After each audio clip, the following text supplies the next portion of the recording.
vais recommencer par vous souhaiter à tous et à toutes la bienvenue. Mesdames et messieurs, le 28 janvier est la journée de la protection des données personnelles. C'est l'occasion de réfléchir à la vie des données que nous partageons hors ligne et en ligne, ainsi qu'à notre relation, plus généralement notre relation avec les données personnelles. En effet, nous vivons à une époque où de plus en plus nos informations sont en ligne, que ce soit sur les serveurs des administrations publiques, des organismes de santé, sur les réseaux sociaux, les sites de commerce, ou même lorsque simplement nous utilisons un ordinateur, un téléphone portable ou des objets connectés. Cette situation présente des avantages, mais elle peut être aussi source de beaucoup de dangers.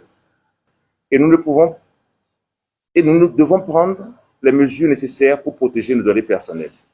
Il est important de prendre conscience que nos données personnelles sont précieuses et peuvent être utilisées à des fins malveillantes si elles tombent entre de mauvaises mains. Par exemple, elles peuvent être utilisées pour escroquer et nuire. Elles peuvent également être utilisées pour suivre nos activités, cibler la publicité qui nous est destinée et manipuler ainsi nos décisions. Personne n'échappe plus aujourd'hui au traitement de données personnelles, technologies nouvelles et autres chatbots et intelligence artificielle. En cela, il vous faut impérativement connaître, comprendre et exercer les droits qui nous sont accordés par la loi pour la protection de nos données personnelles. Et sur ce point, vous avez le droit de savoir comment vos données personnelles sont collectées, utilisées et de prendre les décisions éclairées sur la façon dont elles sont partagées. Vous avez le droit de vous opposer à leur utilisation à des fins de marketing et de profilage. Vous avez également le droit de demander l'accès à vos données personnelles et de les corriger. Vous avez le droit de demander l'effacement de vos données personnelles auprès de n'importe quel organisme qui les détient.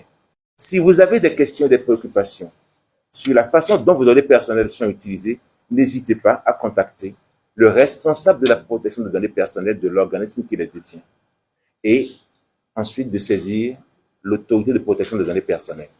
Les lois font obligation à ce responsable de vous garantir l'exercice des droits qui vous sont accordés par la loi et à l'autorité de protection des données personnelles de veiller à leur strict respect. C'est pourquoi il est important de prendre le temps de lire attentivement les politiques de confidentialité des sites Internet, des entreprises et administrations et de comprendre et configurer les paramètres de confidentialité de vos comptes en ligne, applications numériques et équipements informatiques. Il est important de ne pas cliquer sur des liens douteux dans les mails et les messages que vous recevez car cela peut être une technique utilisée pour atteindre vos données. La vigilance sur ce point doit être constante.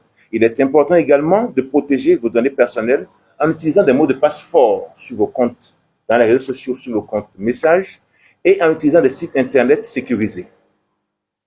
Si vous êtes invité à partager des informations sensibles comme votre numéro personnel d'identification, votre numéro de sécurité sociale, votre numéro de carte d'identité, ou simplement votre nom et votre prénom, prenez le soin de savoir pourquoi on vous demande ces données, pourquoi ces données sont nécessaires et pourquoi elles sont collectées. À l'occasion de cette journée du 28 janvier, prenez le temps de réfléchir à la façon dont vous protégez vos données personnelles et de sensibiliser autour de vous les autres à l'importance de la vie privée. L'autorité de protection des données personnelles qui vous accueille en ses bureaux et qui vous remercie de votre contribution met à votre disposition tout un ensemble d'informations, de plateformes, de centres d'appel pour que ensemble nous puissions faire en sorte de porter l'information le plus largement possible à nos concitoyens. Je voudrais donc vous exhorter à prendre soin de vous, à prendre soin de vos données personnelles et à exercer vos droits. Je vous remercie.